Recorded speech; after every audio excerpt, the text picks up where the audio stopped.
13 Pilipina ang hinatulan ng 2 taong pagkakakulong sa Cambodia dahil sa paglabag sa mahigpit na pagbabawal ng bansa sa surrogacy, ayon sa Philippine Embassy sa Phnom Penh.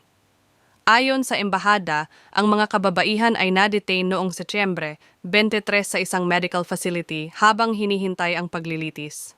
Noong Nobyembre 28 at 29, nilitis sila ng Kandal Provincial Court at napatunayang nagkasala sa ilalim ng 2008 Law on the Suppression of Human Trafficking and Sexual Exploitation ng Cambodia.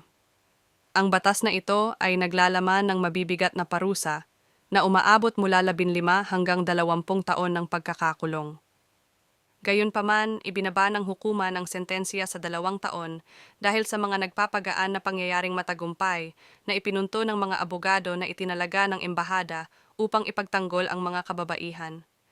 Sinabi ng embahada na patuloy nitong bibigyan ng legal at consular assistance ang mga kababaihan habang sila'y nasa Cambodia.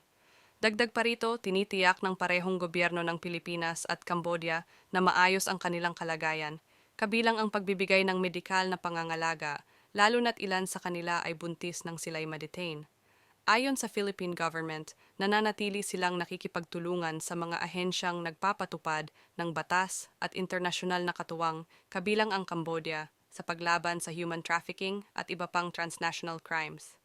Binigyang diin din ng embahada ang mahigpit na pagbabawal ng Cambodia sa komersyal na surrogacy at nagpaalala sa mga Pilipino na ang paglahok sa ganitong gawain ay maaaring magresulta sa pagkakakulong.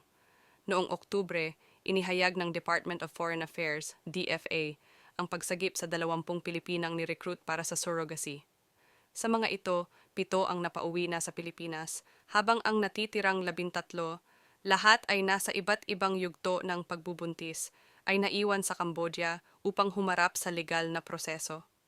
Sa paunang investigasyon, napag-alamang ni-recruit ang mga kababaihan sa pamamagitan ng online na plataporma ng isang individual na gumamit ng pekeng pangalan. Una silang sinabihang dadalhin sa ibang bansa sa Timog Silangang Asya, ngunit sa huli ay napunta sa Cambodia kung saan bawal ang surrogacy. Patuloy na tumutulong ang Philippine Embassy upang suportahan ang mga kababaihan at matukoy ang nasa likod ng iligal na recruitment scheme na ito. Ang gobyerno ng Pilipinas ay naninindigan para sa proteksyon ng mga Pilipino laban sa human trafficking at iba pang krimen.